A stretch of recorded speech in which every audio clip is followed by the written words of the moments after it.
सुनिए। हाँ हाँ, वही सुखदेव मुनि है, सुखा। भगवान शंकर का कथा सुन रहे थे, अब कहाँ जाएगा, वो घुस गया पेटे में।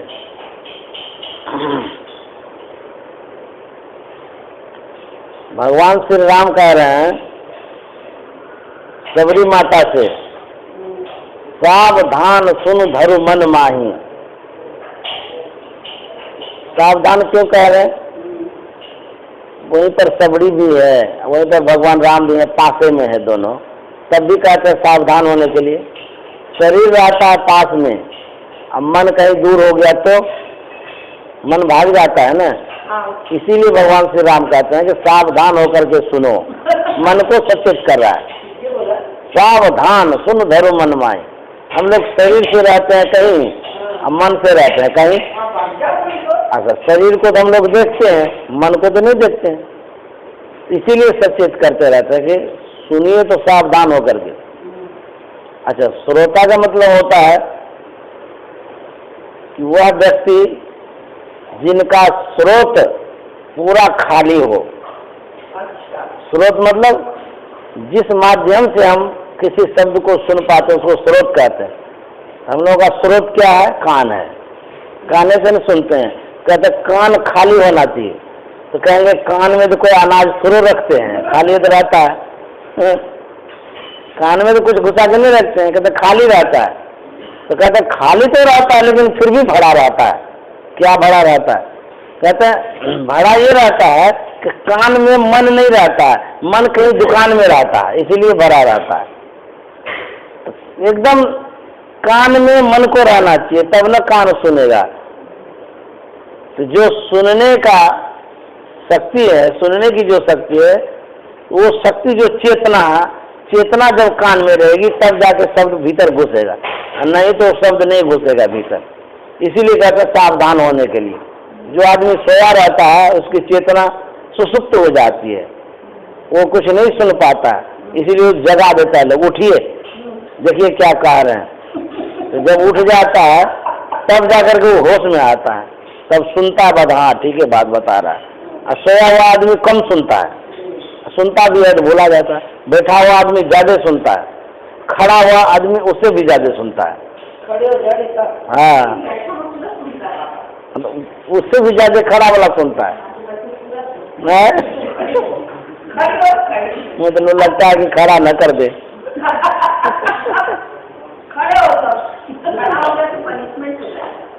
समझे? तो इसीलिए कहते हैं सचेत होने के लिए, सावधान सुनो धरो मन माही। कहते हैं सावधान होकर के सुनो और मेरे वचनों को मन में धारण करो, ग्रहण करो कि मैं क्या कह रहा हूं। भगवान श्री राम कहते हैं कि प्रथम भगति संतन कर संगा, दूसरी रति मम कथा प्रसंगा। भगवान श्री राम कह रहे हैं प्रथम भक्ति संतों का संग है, और दूसरी भक्ति क्या है? मेरे कथा में प्रेम रखना, ये दूसरी भक्ति है। गुरुपद पंकज सेवा तीसरी भक्ति अमान, चौथी भगति मम गुणगन करे कपट तजी गान। गुरुपद पंकज सेवा, गुरु के चरण कमल की सेवा करनी, यह तीसरी भक्ति है। कैसे करनी है? अमान, मान रहित होकर के। अभी गुरु का चरण तो एक चरण स्थूल चरण होता है, एक सूक्ष्म चरण होता है। स्थूल चरण में कितनों आंख रगड़ते रहेंगे दिव्य दृष्टि नहीं होगी। बहुत एक चरण जो होता है ना, दो चरण होता है गुरु का। तो एक चरण ये है पैर जिसको बोलते हैं, दूसरा चरण जो है ना वो सूक्ष्म चरण है। इस चरण में, स्थूल चरण में नाक रगड़ते रहेंगे दिव्य दृष्टि नहीं होगी। नहीं कहते हैं कि गुरु के चरण में यदि आंख सटाएंगे तो दिव्य दृष्टि हो जाएगी। गुरुपद नख मृदु मंजुल अंजन, नयन अमृत दोष विभंजन। कहते हैं गुरु का जो चरण नख है ना, उसमें आंख सटाने से दिव्य दृष्टि हो जाती है। हाँ, तो कहते ये स्थूल चरण में सटाने से कोई दिव्य दृष्टि नहीं होगी। गुरु का जो सूक्ष्म चरण है उसमें सटाएंगे तब जाकर के दिव्य दृष्टि होगी। हाँ, गुरु का सूक्ष्म चरण क्या है? गुरु का जो रूप है उस रूप पर दृष्टि को टिकाना, मन को जोड़ना, वो सूक्ष्म चरण है। वहां यदि मन टिक जाएगा तो समझिए दिव्य दृष्टि हो जाएगी। गुरु, हाँ, गुरु का जो सूक्ष्म रूप है, हाँ, वही बिंदु रूप में है। गुरु का ये शरीर वाला रूप नहीं, सूक्ष्म रूप। सूक्ष्म रूप तो सूक्ष्म होता है सबसे छोटा से छोटा चिन्ह, जिसको बिंदु कहते हैं। यदि बिंदु पर दृष्टि टिक जाएगी तो असली चरण है। गुरु पद लख बिंदु, गुरु का जो चरण कमल है, असली चरण नख जो है वो बिंदु है।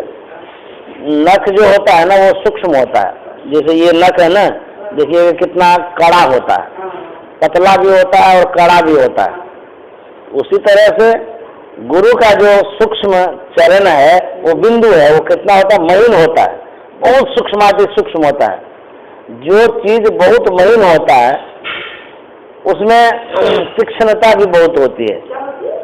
तीक्ष्णता, तेज, तेज जिसको बोलते हैं, ताकत जिसको बोलते हैं। तो बिंदु सबसे सूक्ष्म, सूक्ष्माति सूक्ष्म है। उस सूक्ष्म बिंदु में जब दृष्टि को टिकाएंगे तो वही असली चरण नख है। उस चरण नख में दिव्य दृष्टि हो जाती है। तो वही कहते हैं कि तीसरी भक्ति अमान, अमान होकर के गुरु के चरणों की सेवा करने। चौथी भगति मम गुणगन करय कपट तज गान, कहते मेरे गुण का गान करना, बड़ाई करनी, ये चौथी भक्ति है। गुरुपद पंकज सेवा, मंत्र जाप मम दृढ़ विश्वासा, पंचम भजन से वेद प्रकाशा। मंत्र का जो जप करना है कहते ये पांचवी भक्ति है। मंत्र तो बहुत प्रकार का होता है, शास्त्रों में बहुत तरह का मंत्र होता है। एक गुरु हैं तो वो क्या करते हैं, जब दीक्षा देते हैं तो बहुत शिष्य को बैठा लेते हैं जिनको दीक्षा देना है। उसमें बच्चा, बूढ़ा, जवान सब तरह का रहता है, विद्यार्थी भी रहता है, व्यापारी भी रहता है। सबको बिठा करके 12-13 मंत्र बोलता है। 12-13 मंत्र में बोलता है इनमें से जिसको जो पसंद हो सो ले लीजिए। ये असली चीज नहीं है। ये 12-13 मंत्र नहीं होता। मंत्र परम लघु, जास बस विधि हरिहर सुर सर्व, महामत गजराज सौ बसकर अंकुश कर्व। तो मंत्र जो होता है, एक होता है लघु, लघु में ना छोटा, छोटा को लघु कहते हैं। तुलसीदास जी महाराज कहते हैं मंत्र कैसा होना चाहिए? परम लघु, इतना लघु, इतना छोटा कि उससे छोटा कुछ हो ही नहीं सकता। 2.5 अक्षर प्रेम का पढ़े से पंडित होए। जो गुरु का मंत्र होता है वो 2.5 अक्षर का होता है, बहुत छोटा मंत्र होता है। छोटा मंत्र होने से क्या होता है, जैसे मदमस्त हाथी होता है ना, पागल हाथी जिसको कहते हैं, उसको बस करने के लिए पिलवान क्या करता है, एकदम पतला अंकुश वाला रखता है भाला। जैसे गड़बड़ करता माचे में चुहाता है, जैसे चुहाता है वो सीधा हो जाता है हाथी, इधर उधर नहीं करता, वो एकदम सीधा हो जाता है। गड़बड़ करने से उसके माथे में भोंकता है तो जाके सीधा हो जाता है। एकदम छोटा सा नोक रहता है भोला का, एकदम छोटा है। हाँ, देखेंगे क्यों नहीं, भाला का नोक बहुत पतला होता है। भाला का नोक तो कहते हैं उसी तरह से जो सूक्ष्माति सूक्ष्म मंत्र होता है, जितना छोटा होगा वो उतना कारगर भी होगा मन को बस में करने का।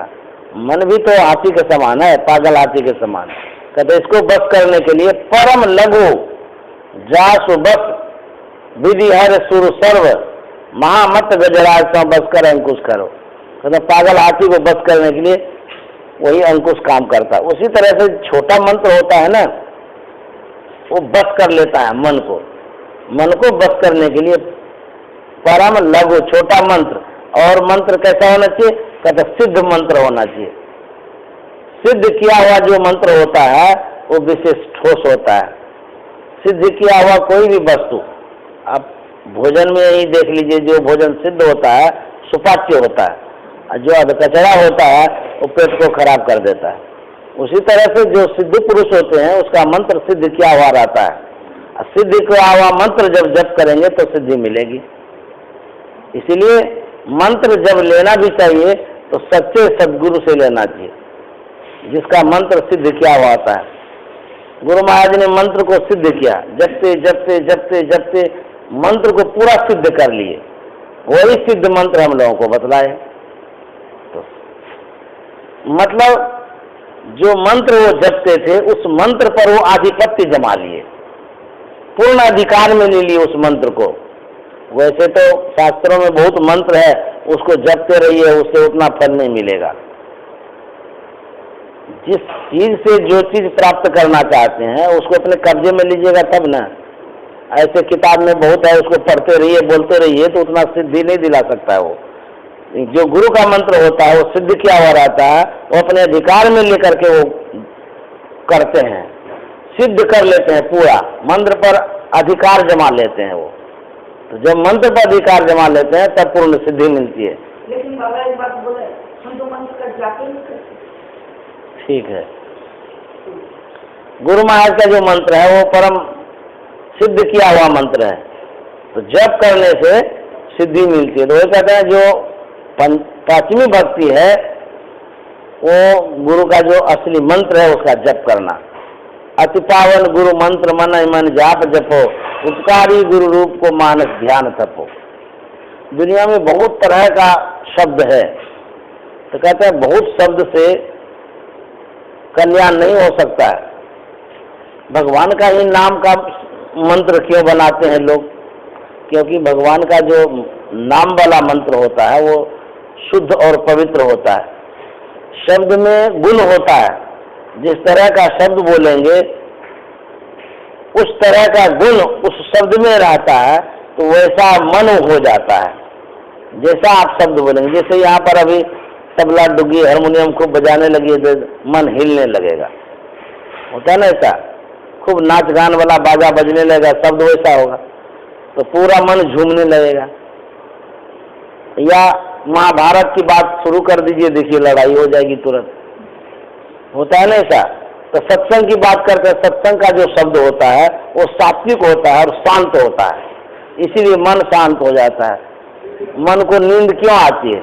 एकदम शीतल शांत शब्द सुनाते हैं उनको, ठंडा वाला, इसीलिए मन ठंडा हो जाता है, उछलता ही नहीं है। ये लड़ाई झगड़ा मार पीट इधर उधर वाला सुनाते रहिए, देखिए कैसे नींद भी नहीं आएगी, नींद भाग जाएगी। तो शब्द में गुण होता है अलग अलग।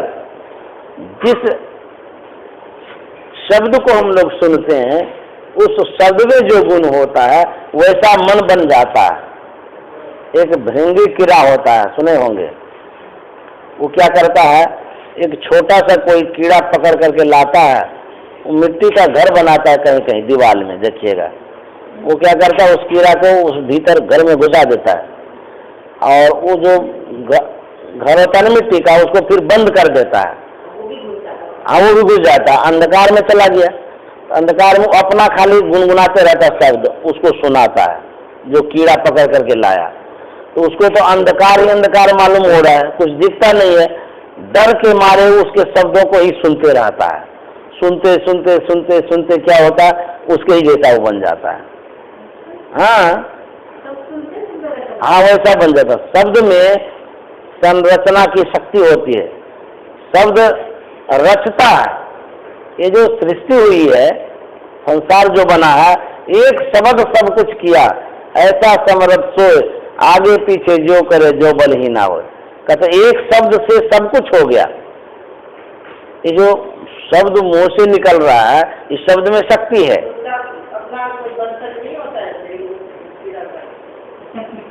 हाँ, होता है, अपने वंशज में जन्म लेता है, लेकिन वो अपने जैसा उसको बना लेता है। जैसे मान लिया जाए हम लोगों का भी वंशज है, हम लोगों का वंशज कुछ है और हम संघ में ऐसे पड़ गए, कुछ और हो गए। तो वंशज रहने से भी बदलाव होता है। उसको शब्द सुनाते सुनाते अपने जैसा बना लेते हैं। हाँ, जैसे ये बाबा अपने घर में से निकल कर आ गए तो बाबा के जैसे बाबा बन गए, वैसे कीड़ा भी बाबा बन गया।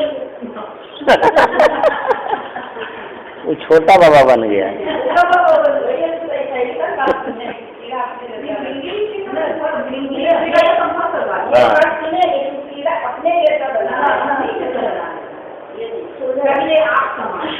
देखिए, एक तानसेन थे ना, वो जब बजाने लगे बाजा तो एक बादल अग्नि वाला बजाने लगे तो आग उत्पन्न हो गया। अब जो शब्द में कैसा गुण है।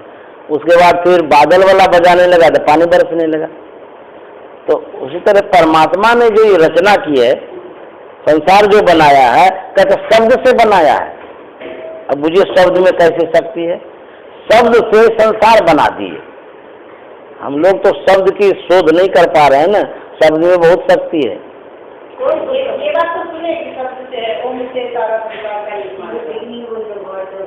जो परम परमात्मा से प्रस्फुटित शब्द हुआ, उसी शब्द से संरचना हो गई, पूरे संसार बन गया।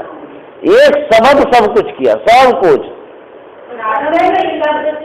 हाँ, ईश्वर का तो शब्द से ही तो सब कुछ हुआ है। अच्छा, अभी भी जो शब्द सिद्धि करता है, जो भी सिद्धि करता है शब्द से ही करता है। आप अपने मन को बदलना चाहते हैं, शब्द साधना करिए, देखिए मन बदल जाएगा। जैसा मन को बनाना चाहेंगे वैसा मन हो जाएगा। शब्द से बनता है मन। शब्द से क्या नहीं होता, सब कुछ कर सकता। आप आग लगा सकते हैं, जल प्रवाहित कर सकते हैं, क्या नहीं कर सकते हैं। शब्द विधि बाण होता था उस समय, जो राजा दशरथ छोड़ते थे। जब श्रवण कुमार पानी भरने लगे वो मटका में, गुरगुर गुरगुर आवाज किया, तो दशरथ कहीं और थे, आवाज कहीं और हो रही थी, लेकिन वो आवाज राजा दशरथ के कान तक गई। तो वो उसी शब्द को सुन करके बाण चलाए। अब कहाँ से हो रहा, किधर हो रहा वो पता नहीं है, लेकिन सिर्फ शब्द को सुने, उसी शब्द को सुन करके बाण चलाए, तो वहां जाकर के चला गया बाण। मतलब बाण जो था वो शब्द के अनुसार चलता था। अब मुझे गजब का कहानी है। शब्द कहीं हुआ, बाण कहीं चलाए, देख भी नहीं रहा है जो कि निशाना लगाएगा, खाली सुन लिए हैं। जैसे मान लीजिए यहाँ हम लोग कुछ बोल रहे हैं, बाहर में कोई सुन रहा है, वो सुन करके जब तीर चला तो तीर वहां चला गया। ये शब्द से हुआ।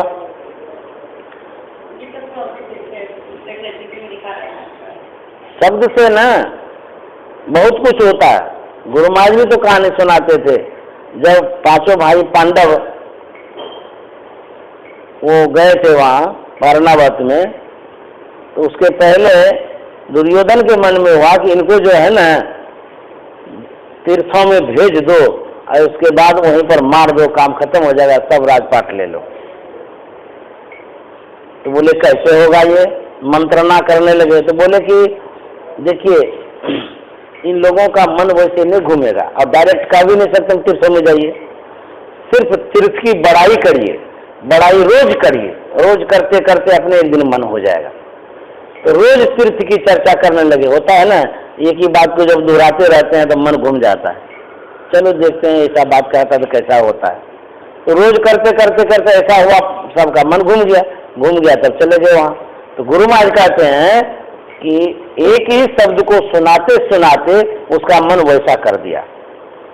उसी तरह से हम लोग जब बराबर सत्संग सुनते रहेंगे तब कैसा होगा, कहते सत्संग जैसा मन हो जाएगा।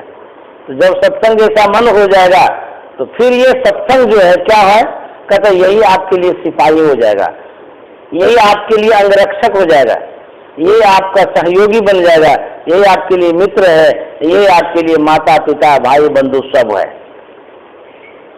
जो परिवार के लोग हैं वो लोग उतना सहयोग नहीं कर सकता जितना सहयोग आपका सत्संग करेगा। इसीलिए कहते हैं बराबर सत्संग करते हो, सत्संग से लागी रहो रे भाई, तेरी बिगड़ी बात बन जाएगी। तो बिगड़ी हुई बात जो है वो बन जाएगी। तो सत्संग एक शब्द है, उस शब्द को आप जितना सुनेंगे वही शब्द आपके अंग अंग में भर जाएगा। यही शब्द रक्षा करेगा, सुरक्षा करेगा।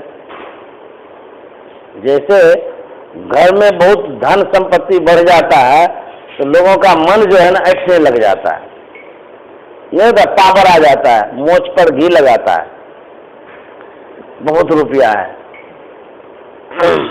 होता है ना। देखिएगा उसका स्थान अलग हो जाएगा, स्वभाव अलग हो जाएगा, कड़क कड़क के बोलेगा।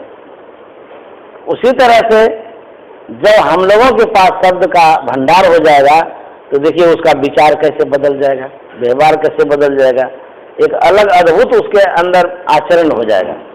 उसी तरह से कहते हैं शब्द भी संपत्ति है। जैसे संपत्ति को लोग इकट्ठा करता है तो मन में बल हो जाता है ना, उसी तरह से शब्द को जब इकट्ठा करेंगे तो आपके अंदर में भी एक दूसरा अद्भुत बल हो जाएगा। ये सहयोग करता है। जैसे जिसके पास जितना ज्ञान रहता है उसको देखिएगा उतना कम दुख होता है, कम दुख होता है, और जितना कम ज्ञान होता है उसको ज्यादा दुख होता है। कहेंगे कैसे? जैसे एक छोटा सा नन्ना मुन्ना बच्चा है, बहुत छोटा है, 2 रुपये का खिलौना ला करके उसको दे दीजिए और उसके बाद उस खिलौना को दे करके फिर छीन लीजिए तो देखिएगा बच्चा रोने लगेगा। फेंक दीजिए उसको तो खूब जोर से रोने लगा, हल्ला मचाने लगेगा। अब वही बड़े आदमी को वही खिलौना दे दीजिए, उसके हाथ से ले करके गड्ढा में फेंक दीजिए, वो रोएगा भी नहीं, कुछ बोलेगा भी नहीं, अरे 2 रुपया का है क्या होगा इससे, फेंक दिया तो फेंक दिया, नहीं लेंगे दूसरा, नहीं लेंगे तो क्या हो जाएगा। तो बच्चा क्यों रोने लगा? बच्चा को ज्ञान नहीं है कि 2 पैसे का है फिर ले लेंगे फिर मिल जाएगा। उसको ज्ञान नहीं होने के कारण उसको कैसा न लगने लग जाता है। और बड़ा जो आदमी है उसको ज्ञान है तो उसको कोई दुख नहीं होता है। उसी तरह से जितना ज्ञान होगा उतना दुख कम हो जाएगा। जिसके पास जितना ज्ञान होता है, राजा युधिष्ठिर थे ना, सभी भाइयों में श्रेष्ठ थे और ज्ञानी थे। तो देखिएगा राजा युधिष्ठिर पूरे महाभारत में जितना कम दुखी हुआ है उससे कई गुना दुखी हुआ है दुर्योधन। दुर्योधन अज्ञानी था, उसको कम ज्ञान था, विवेक कम था, जबकि आया तो था दुख। युधिष्ठिर जी महाराज के ऊपर बहुत दुख आया, यहाँ तक कि अर्जुन भीम गुस्सा जाते थे इसके ऊपर, जो कुछ भी वो लोग करता था ये गुस्सा जाते थे। लेकिन युधिष्ठिर जी महाराज एकदम शांत रहते थे, समझदार थे ना, इसीलिए इसको दुख कम होता था। वही कहते जिसके पास समझदारी ज्यादा होती है उसको दुख भी कम होता है, जिसके पास समझदारी कम होती है उसको दुख भी ज्यादा होता है। मान लीजिए एक कपड़ा है फट गया तो साधारण आदमी का कपड़ा फट जाता है तो रोने भी लग जाता है। और वही जो ज्ञानी है, विवेकशील है, जो समझदार है, उसका कपड़ा फट जाएगा तो कोई बात नहीं, फट गया तो क्या होगा। एक गांव देहात का आदमी था, उसका बैल मर गया, इतना वो रोया, इतना रोया, लगा कि उसका कोई माँ बाप मर गया है। खूब रो रहा था, खूब, अरे मर गया तो मर गया, क्योंकि ज्ञान नहीं होने के कारण ऐसा होता है। तो जितना ज्ञान रहेगा उतना आपके अंदर में आत्मबल रहेगा, उतने आप दीर्घायु भी होंगे। आयु भी बढ़ती है ज्ञान होने से, हाँ आयु भी बढ़ती है, आरोग्यता भी बढ़ती है। आरोग्यता मतलब स्वास्थ्य, स्वास्थ्य जो है उसका ठीक रहता है विशेष आम लोगों की अपेक्षा। तो ज्ञान रहने से ना सब चीज होता है, इसीलिए कहते हैं ज्ञान प्राप्त करना चाहिए। ज्ञान जितना रहेगा उतना आपको सहयोग मिलेगा। एक थे ज्ञानदेव जी महाराज, एक थे चांगदेव जी महाराज। ज्ञानदेव जी महाराज ज्ञानी थे, उम्र छोटा था लेकिन ज्ञानी थे, आत्मज्ञानी जिसको कहते हैं। चांगदेव जी महाराज रिद्धि सिद्धि वाले थे, उसको आत्मज्ञान नहीं हुआ था।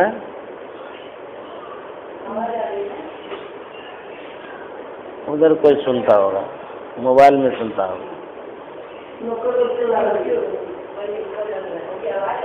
सुनिए। एक बार चांगदेव जी महाराज,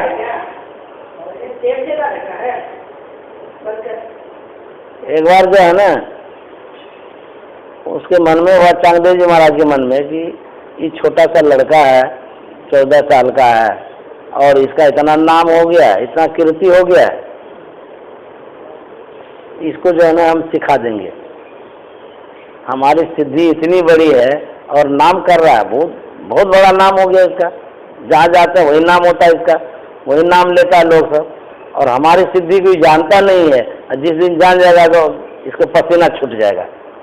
तो चांगदेव जी महाराज के मन में हुआ कि चलो इनसे एक बार पत्राचार करते हैं, बातचीत करते हैं, मिलते जुलते हैं कैसे क्या है। तो कोरा कागज लिए पत्र लिखने के लिए, तो संबोधन तो लिखा जाता है ना उसमें, किसी को भी पत्र लिखेंगे छोटा या हो या बड़ा हो, संबोधन तो लिखना ही पड़ेगा। चांगदेव जी महाराज सोचने लगे उसको चिरंजीवी लिखेंगे कि आदरणीय लिखेंगे, क्या लिखेंगे वो सोचने लगे। तो कहते चिरंजीवी लिखेंगे तो वो तो ज्ञान सुनते ज्ञानी है, तो ये तो ठीक नहीं होगा। अच्छा आदरणीय लिखेंगे, वो तो बच्चा है, आदरणीय कैसे लिखेंगे? मन में दुविधा होने लगा। चिरंजीवी भी नहीं लिख रहा है, आदरणीय भी नहीं लिख रहा है, दुविधा में पड़ गया, समंजस हो गया। वो सोचते सोचते सोचता है कि कुछ नहीं लिखेंगे। अब कुछ लिखा ही नहीं जा रहा है। चिरंजीवी भी लिखेंगे तो वो भी ठीक नहीं है, आदरणीय लिखते हैं तो वो भी आदरणीय नहीं है, हमसे कैसे बड़ा हो सकता है वो। कोड़ा कागज यहाँ से भेज दिया। तो भेज दिया तो मुक्ताबाई के हाथ में वो पत्र मिला। ज्ञानदेव जी महाराज से कहते हैं कि भाई साहब ये पत्र आया है चांगदेव जी महाराज का। बोले खोलो पढ़ो। पत्र को खोला गया तो देखते हैं कोड़ा कागज है। तो मुक्ताबाई को गुस्सा आ गया। बोले भाई साहब वो बुढ़ा जो है ना वो कोड़ा का कोड़ा ही रह गया, वो कोड़ा कागज भेज दिया, कुछ लिखा ही नहीं। बोले कोई बात नहीं, नहीं लिखा तो नहीं लिखा है, छोड़ो ना। बहुत दिन जब हो गया पत्रोत्तर नहीं हुआ तो चांगदेव जी महाराज को आप गुस्सा आ गया, हैं? हम इधर से भेजे कोई जवाब नहीं आया उसका, वो क्या समझ रखा है। अच्छा हम चलते हैं बाघ पर सवार होकर के। बाघ पर सवार हो गया, हाथ में विषधर सांप ले लिया, छड़ी बना लिया उसका। चांगदेव जी महाराज सोचता है कि यदि देखेगा बच्चा तो डरिए जाएगा, भाग जाएगा। वो देखते ही सांप को देख के, बाघ को देख के पसीना छूट जाएगा उसका। चला वहां से, आ ही रहा था, आते आते आते इतने नजदीक में आए, जितने नजदीक में इन चारों भाइयों को वो नजर आ गया। दीवार पर ही लोग भाई बहन थे ना, चारों भाई बहन, ज्ञानदेव जी महाराज, ये लोग दीवार पर खेल रहे थे। छोटे छोटे थे, 14 बरस का, कितना बड़ा होगा। तो मुक्ताबाई कहती कि भाई साहब वही कोड़ा वाला बुढ़ा आ रहा है, चांगदेव, कोड़ा कागज वाला। बोला अच्छा आ रहा है? बोला हाँ आ रहा है। और गौर से जब देखा तो बोला भाई साहब जानते हैं बाघ पर सवार हो गया है, हाथ में सांप भी है, विषधर सांप। बोला अच्छा चलो उसका स्वागत करें। तो मुक्ताबाई कहते कैसे स्वागत करेंगे उसका? बोले कि जैसे वो आ रहा है वैसे स्वागत हम लोग भी करेंगे। बोले स्वागत कैसे करेंगे? बोले देखो ना कैसे करते हैं। दीवार को बोला ए दीवार चलो उसका स्वागत में। सब खेल रहा था दीवाले पर, दीवाले उठ करके जाने लगा। आश्चर्य हो गया। सिद्ध पुरुष जो होता है वो जो कहेगा वही प्रकृति करने लग जाती है, क्योंकि प्रकृति को वो बस कर लेता है ना। जो महापुरुष होते हैं ना, प्रकृति उनके बस में हो जाती है, और हम जनसाधारण जो है प्रकृति के बस में है। प्रकृति जो जो कहती है, जो जो कराना चाहती है, सो हम लोगों से करा लेती है। लेकिन संत महात्मा क्या कहते हैं, प्रकृति को जो जो वो कहते हैं वही वो करती है बेचारी। तो प्रकृति के बस में हम लोग हैं और प्रकृति संत महात्माओं के बस में है। इसीलिए दीवार चलने लगी।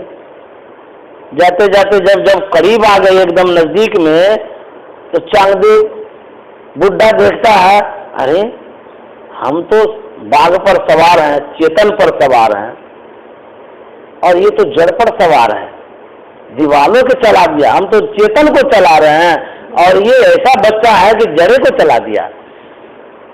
तुरंत उतरे बाघ पर से, नतमस्तक हो गए, गुरु मान लिए उसको। ये होता है ज्ञान। ज्ञान में शक्ति होती है। ज्ञानी जो होते हैं सबको बस कर लेता है। इसीलिए ज्ञान की विशेषता होती है। ज्ञान एक बार कबीर साहब मसाल लेकर के बाजार में घूम रहे थे। किसी ने पूछ दिया कि दिन का समय है और वो भी शहर है, आप मसाल लेकर के कहाँ जा रहे हैं, क्या खोज रहे हैं? कबीर साहब ने कहा, मैं मसाल लेकर के खोज रहा हूँ आदमी को। बोले रे आपको दिखता नहीं है क्या? बोले हाँ दिखता तो है। बोले शहर में है, वो भी दिन है, अब मसाल लेकर के जला करके खोज रहे हैं, तब भी आपको आदमी नहीं दिखता है? बोले ना हमको देख भी आदमी नहीं दिखता है। बोले तब क्या दिखता है? बोले सब घोड़ा गधा बैल दिखता है। बोले पागल महात्मा, छोड़ो इसको। फिर आगे बढ़ गए, एक जगह और आदमी मिल गया। वो कहता कि महाराज दिन में मसाल लेकर के क्या खोज रहे हैं? बोले कि हम आदमी को खोज रहे हैं। बोले आदमी को खोज रहे? शहर है, दिन है, हम आदमी खोज रहे हैं, तो आदमी ही आदमी है, सब आदमी तो है। बोले कि सब आदमी है लेकिन आदमी दिखता नहीं है, घोड़ा गधा बैल जैसा दिखता है। गधा आपका ही मसाल? बोले पकड़ करके तो देखो। तो उसको जब पकड़ा गया वो मसाल, तो सही में उसको भी वही जो आदमी था वो घोड़ा गधा बैल जैसा दिख रहा था। बोले हाँ सही है, कहते हैं मसाल जैसे ही पकड़े तो देखते हैं सब घोड़ा गधा बैल है। क्या चमत्कारिक मसाल है आपका? बोले हाँ ये जो मसाल है ये ज्ञान का मसाल है। ज्ञान के मसाल में जब देखेंगे तो सही में सब के सब आदमी नहीं है, कोई बिरले बिरले आदमी मिलेंगे, क्योंकि शरीर सबको आदमी का है, मानव का है, लेकिन उस शरीर में सब मानव नहीं है। हाँ ज्ञान नहीं है, घोड़ा गधा है बैल है। नहीं घर में कहते हैं अरे तू तो बैल की तरह खाता है तो आदमी का बच्चा, उसको बैल की संज्ञा क्यों? ये तो गधा है। अरे आदमी है उसको गधा क्यों बोलते हैं? क्योंकि गधा वाली प्रवृत्ति है उनकी, विचार वैसा है, इसीलिए उसको गधा की संज्ञा देंगे। शरीर भले है मानव का, लेकिन उसके अंदर में जो मानव का गुण होना चाहिए नहीं होने के कारण, इसलिए संत महात्मा कहते हैं ज्ञाने नहीं ना पशु भी समाना। संत महात्मा कहते हैं ज्ञान विहीन जो मानव होता है वो पशु के समान होता है। पशु को पूंछ होता है, देखे होंगे, और मानव को पूंछ तो नहीं है।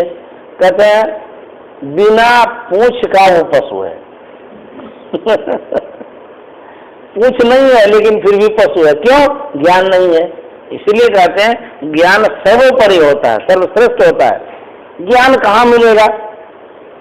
किसी मार्केट में ज्ञान मिलता है या किसी खेत में उपजता है कि कोई बेचता होगा जो खरीद लेंगे? कहता किसी मार्केट में नहीं है, कहीं कोई बेचता उसका नहीं है। तो बोले तब कहाँ ज्ञान मिलेगा? कहते एक जगह खेती होती है ज्ञान की, कहाँ पर? तो गोस्वामी तुलसीदास जी महाराज कहते हैं बिनु सत्संग विवेक न होई, राम कृपा बिनु सुलभ न सोई। ये जो सत्संग है यही खेत है, इसी खेत में ज्ञान उपजता है, यहीं से ज्ञान उत्पन्न होता है, यहीं से लीजिए। कितना दाम है? बोलते हैं कि इतना दाम है कि दे भी नहीं सकते हैं। क्या दाम है? कहते हैं श्रद्धा और भक्ति प्रेम, और कुछ नहीं चाहिए। कोई ज्ञान बेचता है तो उसको ज्ञान नहीं कहते हैं, खरीद बिक्री वाला जो होता है उसको ज्ञान नहीं बोलते हैं, उसको व्यापार बोलते हैं। जहाँ बेचा जाता है उसको व्यापार कहते हैं, चाहे कोई भी हो। जिस ज्ञान का कोई कीमत है वो व्यापार है, वो ज्ञान नहीं है। उस ज्ञान का उतना महत्व ही नहीं है। ज्ञान का कीमत कोई नहीं दे सकता है। ज्ञान के विषय में कहा गया है अनमोल रत्न है ये। तो जब अनमोल है उसका मोल ही नहीं है, फिर कहना ही क्या है? जहाँ मोल लगाया जाता है, जिस किसी भी वस्तु की कीमत जहाँ अंकित की जाती है, तो वो समझ लीजिए वो मोल व्यापारी का काम होता है, लेना देना जो हो जाता है वो ज्ञान नहीं है। तो कहते हैं जो ज्ञान लेने जाते हैं स्कूल में तो वो ज्ञान नहीं हुआ, वो ज्ञान नहीं हुआ, वो अनमोल ज्ञान नहीं है। वो भौतिक ज्ञान है, पेट भरने का ज्ञान है, संसार में चलने चलाने का ज्ञान है। जो सब वो भी जो ज्ञान है किसको कहते हैं? एक बार गुरु महाराज गए आसाम बंगाल क्षेत्र में सत्संग करने के लिए। वहां पर बंगाली बहुत थे, तो हुजूर से कहा गया कि आप बंगला में प्रवचन करिए। हुजूर बंगला जानते थे और बहुत बढ़िया पढ़ते भी थे, किताब बहुत बंगला का रखा हुआ, रामायण वगैरह सब हुजूर के पास अभी भी है। तो हुजूर ने कहा कि गुरुदेव मैं बोल तो सकता हूँ, लेकिन प्रवचन की जो क्रमबद्धता होती है शुरू से लेकर के अंत तक, इस क्रमबद्धता में हम नहीं आ सकेंगे, कहीं न कहीं त्रुटि हो जाएगी। हुजूर बोले इसीलिए मुझसे नहीं हो सकेगा। मतलब जैसे कि संबोधन करेंगे फिर उसके बाद बोलते जाएंगे खाली बंगले में, तो हुजूर बोलते तो थे लेकिन इस तरह से प्रवचन हिंदी की तरह नहीं बोलते थे, तो कभी कभी बोल दिए। तो गुरु महाराज और किसी को भी बोले तो कोई बोला ही नहीं, किसी को आता ही नहीं था। अच्छा, गुरु महाराज भी कभी बंगला में प्रवचन नहीं किए थे। उस दिन क्या मौज हो गई पता नहीं, बोले माइक लाओ। जब कोई नहीं बोला तो गुरु महाराज बोले माइक लाओ। बस गुरु महाराज जब संबोधन शुरू किए बंगला में, वहां से लेकर के जितना देर तक प्रवचन किए बंगले में किए, अंत कर दिए। तो सब मुंह देखते थे, गुरु महाराज कैसे बोल रहे हैं, कभी सुने ही नहीं थे। तो जब प्रवचन समाप्त हो गया सबके सब कहने लगे सरकार आप तो कभी बंगला में बोले नहीं और आज बंगला में तो धारा प्रवाह बोल दिए, ये कैसे हो गया? तो गुरु महाराज उस समय बोले नहीं जानते हो, कबीर साहब ने कहा त्रिकुटी महल में विद्या सारा, घनहर गर्जे बजे नगारा। अरे त्रिकुटी महल में सब विद्या है, तो जिस विद्या से मुक्ति होती है वो विद्या बाहर में नहीं है, वो त्रिकुटी में है। त्रिकुटी महल में विद्या सारा। तो जो संत महात्मा ध्यान करते हैं, पढ़े लिखे नहीं भी रहते हैं, तब भी उनको सब विद्या की प्राप्ति हो जाती है। स्कूल तो नहीं जाते हैं, जैसे कबीर साहब नहीं गए, बहुत ऐसे संत हुए हैं जो कहीं नहीं गए। जो ध्यान करता है जानते हैं विद्या की भी प्राप्ति होती है, आपका स्मरण शक्ति बढ़ जाएगा, मेधा शक्ति बढ़ती है ध्यान करने से। और ऐसा अद्भुत अद्भुत चीज बोलने लग जाएंगे तो लोगों को आश्चर्य लगेगा, अरे इसको कैसे आ जाएगा। बहुत सत्संगी को हम देखे हैं, कभी स्कूल नहीं गए, एक अक्षर पढ़ने नहीं आता था, लेकिन सत्संग करते करते करते रामायण पढ़ने लग गए। तो ये कैसे हो गया? ये चमत्कार है गुरु महाराज का। तो जो ध्यान करता है, महिला ही है, हम लोग को लगा कि पैसा लगा कि महिला है, इसको तो अपना कुछ बोलने ही नहीं आएगा। हम लोग बैठे बैठे वही माथा में तेल लगा के आएगी, बहुत दर्द मार रहा था और स्नान भी नहीं की। हम मीराबाई के लोग ऐसे थे, तो हम लोग बोले कि तुम जाओ यहाँ से नहा के आओ, ऐसे इशारा करके समझ नहीं पाएगी। तो वो जो डांटने लग गई हम लोग, और डांट के प्रवचन जब करने लगे तब हम लोग तीनों अंधे ही हो गए। हम लोग जाइए और बुजुर्ग जब आए ना तो उस महिला से ही विशेष बात की। जानते हैं जो ध्यान करता है ना, बहुत कुछ मिलता है उसको, बहुत कुछ। ध्यान करने से विद्या मिलती है, तेज मिलता है, आकर्षण हो जाता है, वाणी का आकर्षण हो जाता है।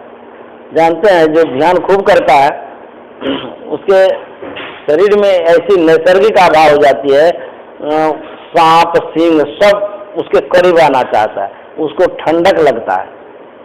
सांप भी आ जाएगा, विषधर से विषधर सांप, सिंह भी आ जाएगा, हिंसक प्राणी भी आ जाएगा, उसको अच्छा लगता है। जैसे मान लीजिए खूब गर्मी पड़ रही हो, यहाँ पहाड़ हो, हिमालय पहाड़, तो जो उधर दूर में आदमी है उसको ऐसा महसूस हो जाएगा वो ठंडक से, इधर करीब आने लगेगा, सटने लगेगा इधर।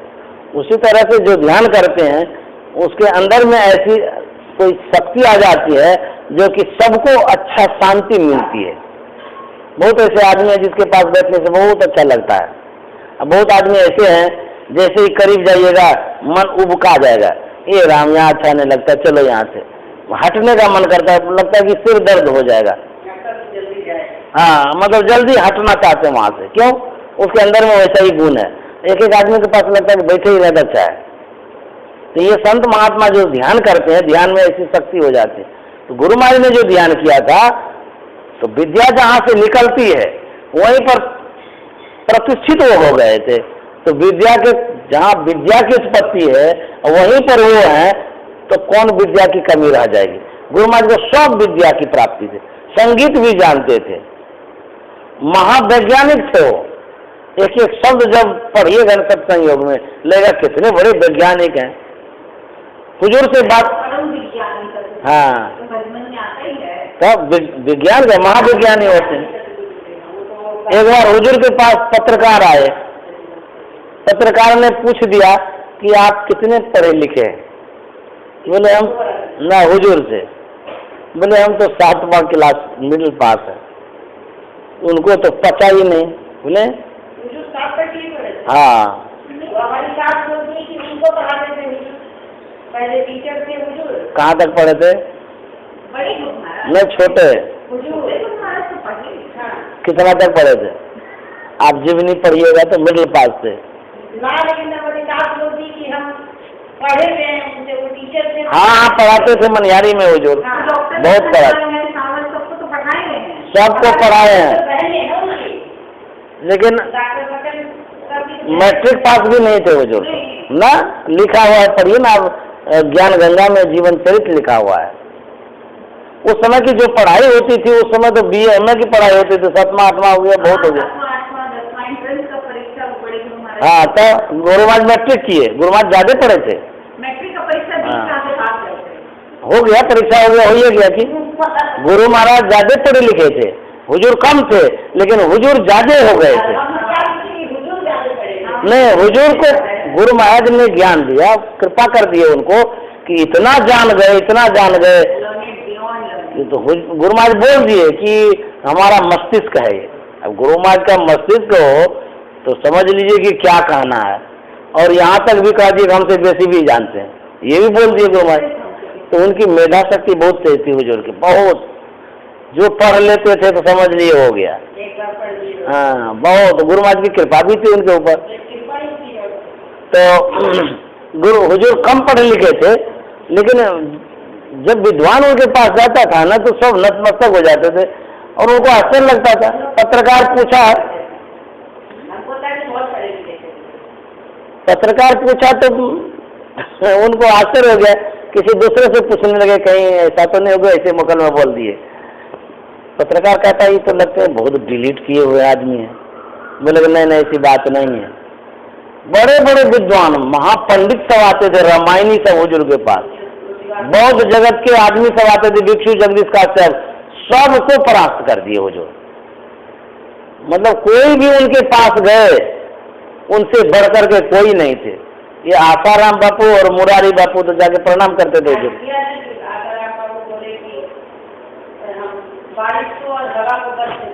अरे ये सब बकवास है उसका। मुरारी बापू बड़े ज्ञानी है मुरारी बापू, लेकिन हुजूर के सामने गुरु महाराज तो क्या नहीं कर सकते थे। गुरु महाराज चाहे तो क्या नहीं हो सकता था, लेकिन वो कभी ऐसा कहीं नहीं बोले। तो जो संत होते हैं वो नहीं बोलते हैं, कोई भी संत आज तक वैसा नहीं बोले हैं। पलटू साहब, कबीर साहब, कोई भी हो, अपने मुंह से इस तरह से व्यंग्यात्मक एक होता है अहंकार वाला शब्द कभी नहीं निकलता है।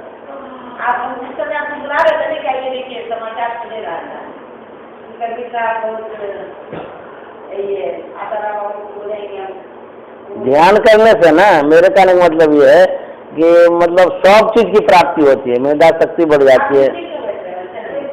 तो दे दीजिए, एगो कोई चीज दे दीजिए।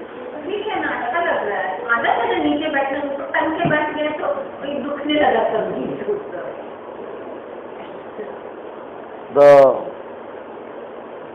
गुरु महाराज तो विद्या के विषय में कह रहे थे, जैसे कि ये जो विद्या है, जिस विद्या को हम लोग स्कूल कॉलेज में पढ़ते हैं, इसको कहते हैं अक्षर ज्ञान। सरकार भी बोलती है कि सबको साक्षर करा देंगे, कहते हैं ना। साक्षर किसको कहते हैं?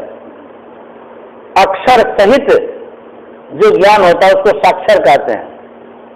अक्षर किसको कहते हैं? उपनिषद में लिखा हुआ न अक्षरत इति अक्षर, जिसका क्षरण नहीं होता उसको अक्षर कहते हैं। क्षरण माना समाप्तिकरण, जो समाप्त नहीं होता है उसको कहते हैं अक्षर। समाप्त तो सबका होता है, जितना सब नीचे का जो भी है सबका समाप्त। तो कौन सा अक्षर है? कहते हैं वो अक्षर परम प्रभु परमात्मा है। कहते हैं उस अक्षर का जिसको ज्ञान हो गया है वही साक्षर है, अन्यथा सब के सब निरक्षर है। पढ़े लिखे हैं वो भी निरक्षर है, अक्षर का ज्ञान नहीं है। अक्षर का मतलब होता है अक्षर, जिसका क्षरण नहीं होता है, समाप्तिकरण नहीं होता। न क्षरति इति अक्षर है, तो न क्षरति इति अक्षर है, जिसका क्षरण नहीं होता है, समाप्तिकरण। इधर आ जाइए, आगे बढ़िए नहीं इधर।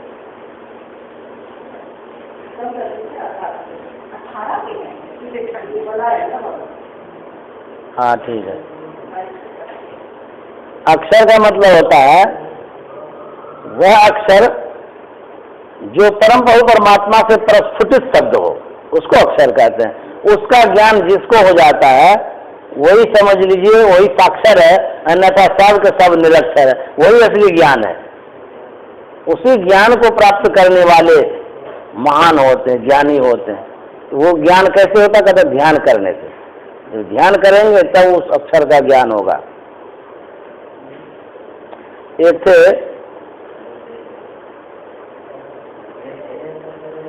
शास्त्र के ज्ञाता, बहुत ज्ञान था उसको, सभी शास्त्रों को कंठाग्र कर लिए थे। कबीर साहब के समय की कहानी है। बीच बीच में उदाहरण देना इसलिए पड़ता है कि थोड़ा इजी हो जाता है समझने में, इसीलिए उदाहरण दे दे करके समझाया जाता है।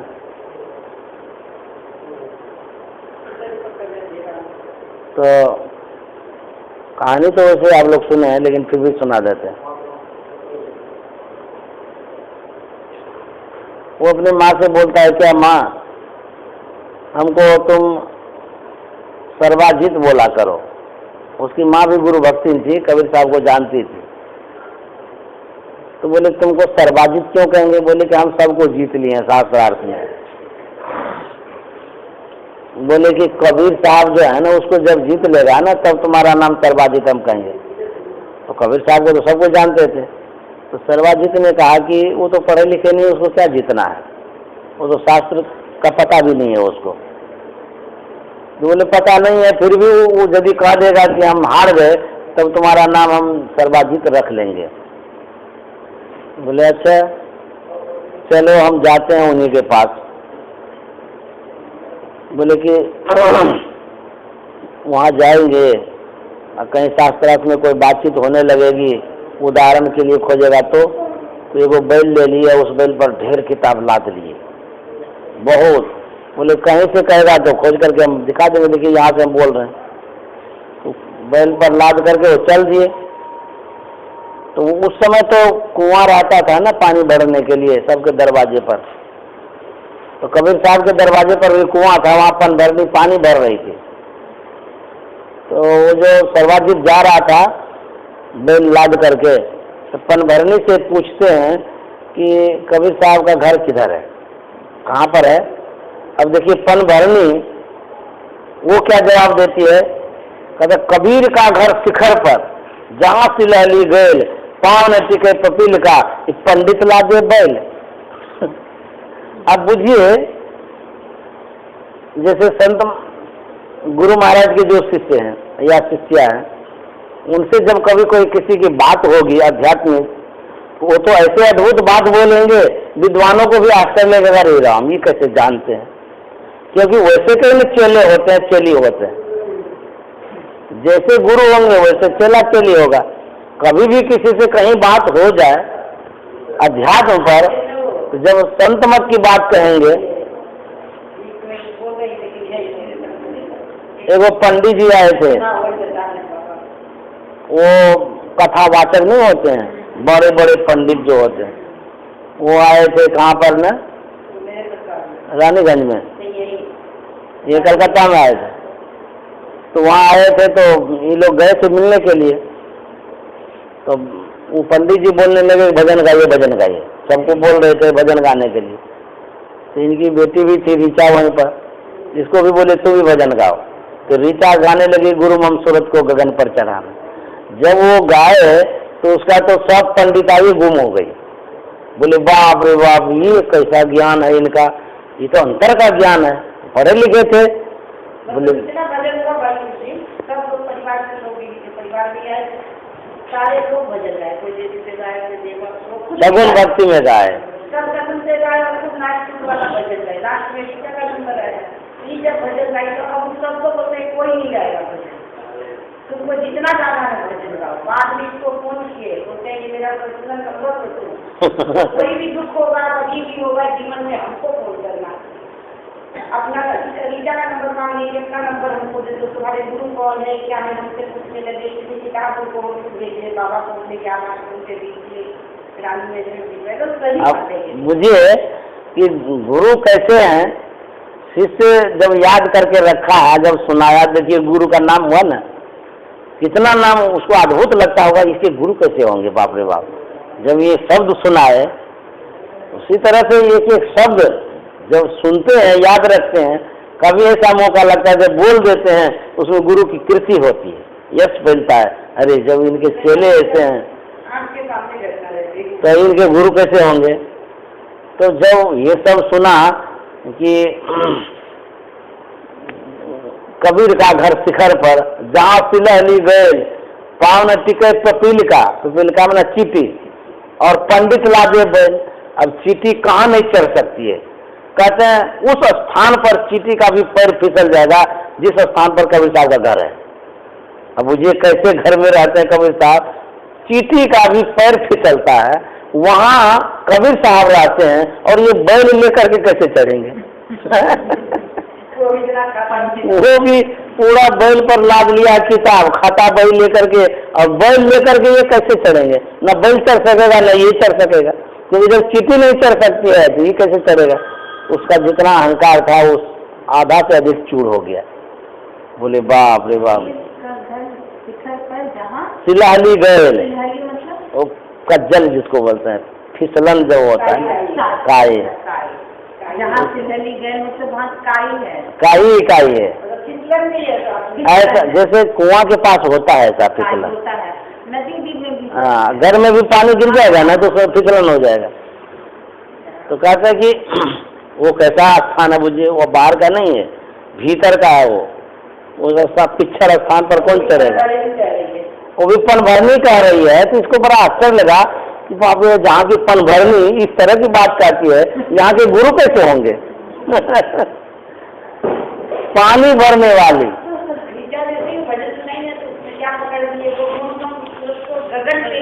हाँ, सूरत और गगन पकड़ लिए, उसको आश्चर्य लगा कि क्या बात है।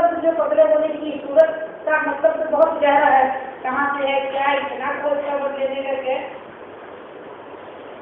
मतलब पूरे लास्ट तक बहुत इंटरेस्ट लिए। तो पनभरनी ने इशारा किया, ऐसे चले जाइए कबीर साहब के यहाँ। तो बैल लेकर के भीतर गए, तो कबीर साहब कहते हैं ये किताब बेचते हैं क्या आप सर्वाजीत से। बोले नहीं किताब तो नहीं बेचते। बोले इतना किताब लेकर के क्यों ढोते किताब बेचते नहीं तो करते क्या। बोले कि हम आपसे शास्त्रार्थ करने के लिए आए।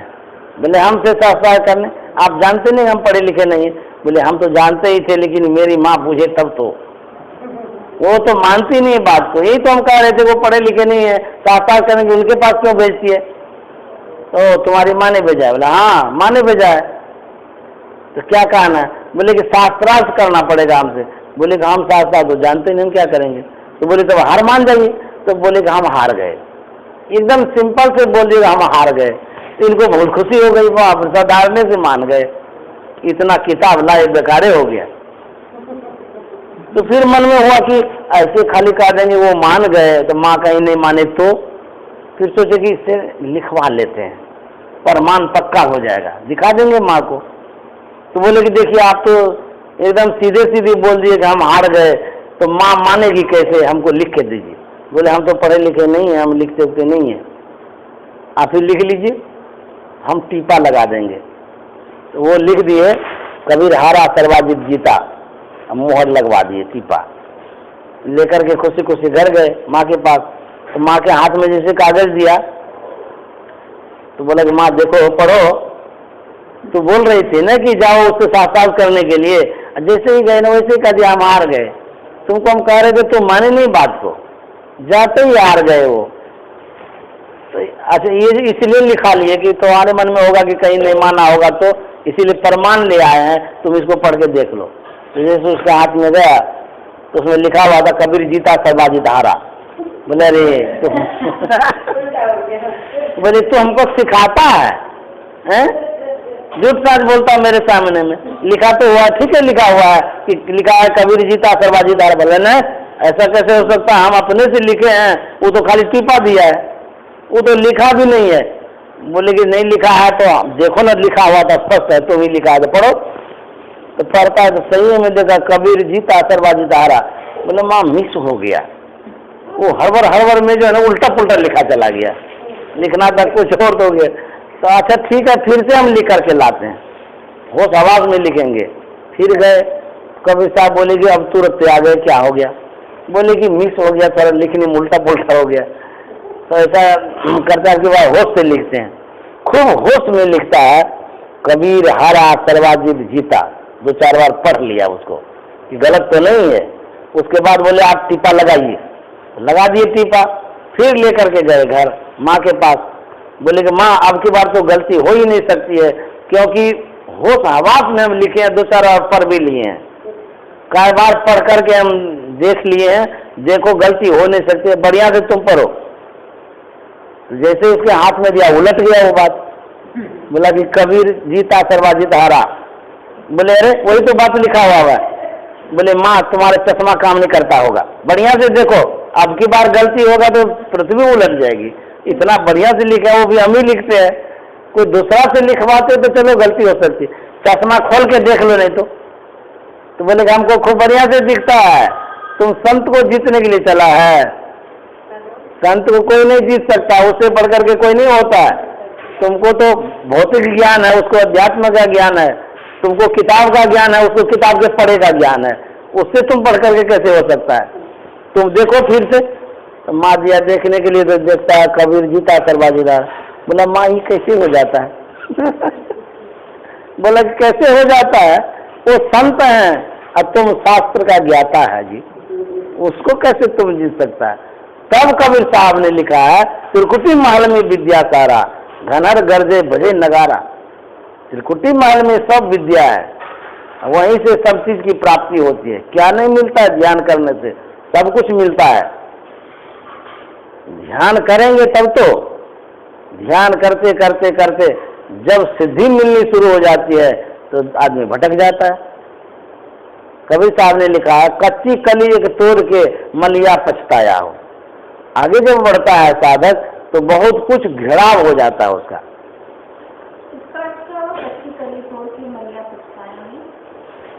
कच्ची कली होती जैसे जो विकसित नहीं हो, खिला हुआ नहीं हो, थोड़ा ही है कली है वो, और वो तोड़ दिया तो क्या हुआ, फूल भी नहीं हुआ, बेकार हो गया। उसी तरह से जब साधक साधना करता है, साधना करते करते करते उनको सिद्धि मिलने लग जाती है। सिद्धि मिलने उनकी वाणी सिद्ध हो जाती है, तो दूसरे किसी को आशीर्वाद दिया, वैसा हो गया, खूब प्रणाम करने लगा, उसको भगवान समझने लगे, जय जयकार होने लगा, पूजा पाठ खूब होने लगा। होते होते होते होते वो गिर जाता है, भटक जाता है, साधक गिर जाता है। मतलब कि और गिरता है इसलिए गिर गया तो कोई काम करने आया। उसी तरह से साधना करते करते जब सिद्धि मिल जाती है, सिद्धि मिल जाने से न गड़बड़ होता है। अब सिद्धि कब मिल रही है, क्या मिल रही है, साधक को पता नहीं चलता है। मान बढ़ाई, सम्मान, इज्जत, प्रतिष्ठा सब होते होते रुपया, धन, पैसा सब गिरने लग जाता है। गिरते गिरते गिरते इतना गिर जाता है कि बेचारा बस ऊपर भी नहीं चढ़ पाता है, फिर गिरिए जाता है। ये सब भी आफत है। भीतर में बहुत आफत है, बाहर में बहुत कम आफत है। बाहर में जितना भी दिक्कत होता है कहते हैं भीतर से कम में है। भीतर की जो चढ़ाई है नीचे से ऊपर की चढ़ाई है, और बाहर की जो चढ़ाई है समतल की चढ़ाई है। अब ये कितना अंतर है। अब मान लिया जाए यहाँ से पानी को चढ़ाएंगे छत्ता पर तो मशीन लगाना पड़ेगा, मशीन भी पावर वाला होगा तब जाकर के छत्ता पर पानी जाएगा। और समतल में क्या है, यहाँ पानी गिराइए चला जाएगा आगे।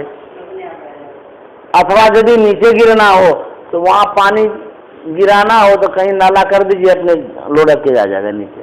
प्रयास